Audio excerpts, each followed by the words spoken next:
মহারাজ কৃষ্ণচন্দ্র একদিন মাঠে চাষ করতে গিয়ে রাজসভায় আসতে অনেকটা লেট করে ফেলে, আর তার মধ্যে রাজসভার সভাসদদের মধ্যে অনেকটা তর্কাতর্কি হয়ে যায়, বিশেষ করে গোপাল এবং মন্ত্রীমশাইয়ের। মহারাজ রাজসভায় এসে গোপাল ও মন্ত্রীমশাইকে বলে, থামো, এবার থামো তোমরা। মন্ত্রীমশাই রাজামশাইয়ের কাছে নালিশ করে, মহারাজ আপনার রাজসভায় আসতে যেই একটু লেট হচ্ছিল অমনি ওই বেটা গোপাল বাড়ি গিয়ে ঘুমানোর কথা ভাবছে। তখন মহারাজ গোপালকে জিজ্ঞাসা করল, কি গোপাল, তাই নাকি? গোপাল তখন উত্তর দিল, হ্যাঁ মহারাজ, মন্ত্রীমশাই ঠিকই বলেছে, এখানে বসে বসে মাছি মারা থেকে বাড়ি গিয়ে পেট উল্টে শুয়ে থাকা অনেক ভালো। তখন মহারাজ বলে, বলো কি গোপাল, কাজ টাজ নেই নাকি? তোমার মাস খেলে বেতনটা কি তোমার পেট থেকে দেওয়া হয়? তখন মন্ত্রীমশাই বলে, ওই তো একটা কুমড়োর মতো পেট, তার আবার বেতন? কথা বললো রাজামশাই সকল সভাসদ বলে উঠল, চলো চলো সবাই উঠে পড়ো, দেখি তোমরা সকলে আমার সঙ্গে ফুলকপি চাষ করবে। মহারাজের কথা শুনে সকল সভাসদ মহারাজের সঙ্গে মাঠে গেল। মাঠে গিয়ে গোপাল মনে মনে ভাবতে থাকলো, কোথায় ভাবলাম বাড়ি গিয়ে নাক ডেকে একটু ঘুমাবো, তা না, একটা উল্টো ঝামেলা এসে হাজির। মন্ত্রীমশাই রাজামশাইকে বলল, মহারাজ এবার থেকে কি আমরা রাজসভার কাজ বন্ধ করে এখানে এসে ফুলকপি চাষ করব?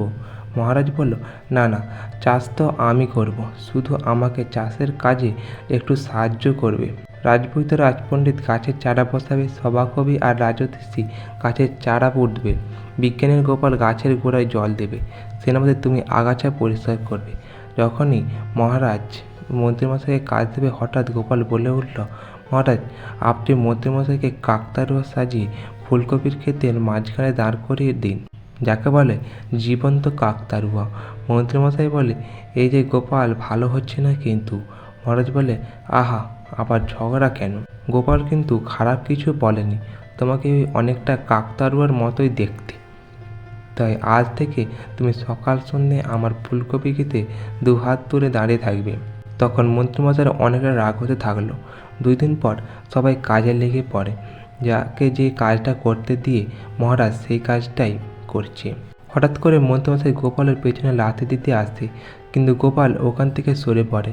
মন্ত্রীমশাই ধপাস করে পড়ে যায়। কয়েকদিন পরে মহারাজ ফুলকপি খেতে যায়, আর গিয়ে দেখে ফুলকপির পাতায় পোকা ধরেছে। মহারাজ তখন চিৎকার করে বলে, কে কোথায় আছিস? ফুলকপির গাছে কীটনাশক দিতে হবে, তাড়াতাড়ি কীটনাশক নিয়ে আসো। আর তখনই একটা দারোয়ান এসে মহারাজকে বলে, মহারাজ রাজসভার বাইরে 2টো লোক এসেছে বিচার চাইতে। কিন্তু মহারাজ তখন বিচার করতে চায় না, এবং মন্ত্রীমশাই বলে, বিচার চাইলে বিচার পাওয়া যায়, কিন্তু ফুলকপি চাইলে কি ফুলকপি পাওয়া যায়? যাও তো যাও, কোনো বিচার হবে না। দারোয়ান চুপ করে ওখান থেকে চলে যায়। তখন মন্ত্রীমশাইয়ের মাথায় শয়তানি বুদ্ধি চলে আসে, কি করে মোহর সরানো যায়। আর যেহেতু মহারাজ ফুলকপি নিয়ে পড়ে আছে, তাই মন্ত্রীমশাই মোহর সরানো অনেকটাই সহজ কাজ হয়ে গেছে। আর এইদিকে রাজ্যের অনেকটা অবনতি হয়ে গেছে, বোঝায় বোঝায় শুধু ঝামেলা। তাই গোপাল এইসব চোখে দেখতে না পেরে সাধু বাবার বেশ ধারণ করে মহারাজের কাছে আসে।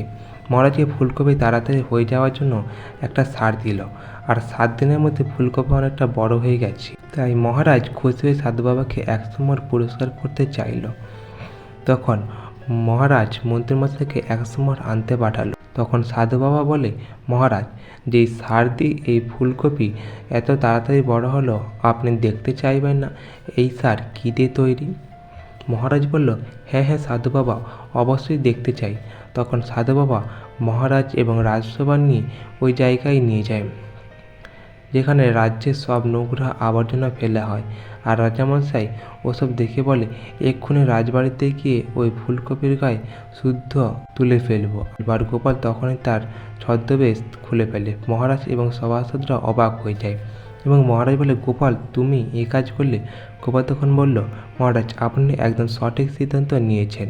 মহারাজ বলল, এটা কী ধরনের রসিকতা? গোপাল বলল, এটা রসিকতা নয় মহারাজ, রাজ্যে এখন যে প্রজার ঝামেলা মহারাজ, আর তার কারণ আপনার এই ফুলকপির গাছ। তাই ওই সমস্যা আর ফুলকপির গাছ দুটোই গোড়া থেকে উপড়ে ফেললাম। মহারাজ আর সবাই তখন হাসতে থাকলো। কিছুক্ষণ পর সবাই রাজসভায় ফিরে আসে, আর তখন মন্ত্রীমশাই বলে, মহারাজ আমি কোষাগার থেকে 100 মোহর নিয়ে এসেছি। তখন মহারাজ বলে, দাও মন্ত্রী দাও, ওটা গোপালের পাওনা। মন্ত্রী তখন অবাক হয়ে যায়, বলে, সে কি মহারাজ, গোপাল কি করলো? মহারাজ বলল, গোপালই তো সব করলো। গোপাল না থাকলে আর চোখে আঙুল দেখিয়ে কে আমার ভুলটা দেখিয়ে দিত শুনি। আর তখন মন্ত্রীমশাই কিছু না বলে মোহরের থলিটা গোপালকে দিয়ে দিল। গোপালও তেমনি মোহরের থলিটা সকলের সামনে খুলে দিল। 100 মোহরের থেকে 2টা মোহর কম সেখানে। গোপাল মহারাজের সামনে মন্ত্রীমশাইয়ের গুণটা দেখিয়ে দিল। মহারাজ রেগে গিয়ে মন্ত্রীমশাইকে ধরে ওই নোংরা আবর্জনার মধ্যে ফেলে দিয়ে আসলো। তো আজ এই পর্যন্ত। গল্পটি ভালো লাগলে অবশ্যই চ্যানেলটি সাবস্ক্রাইব করে দেবেন এরকম আরও কিছু গল্প পাওয়ার জন্য।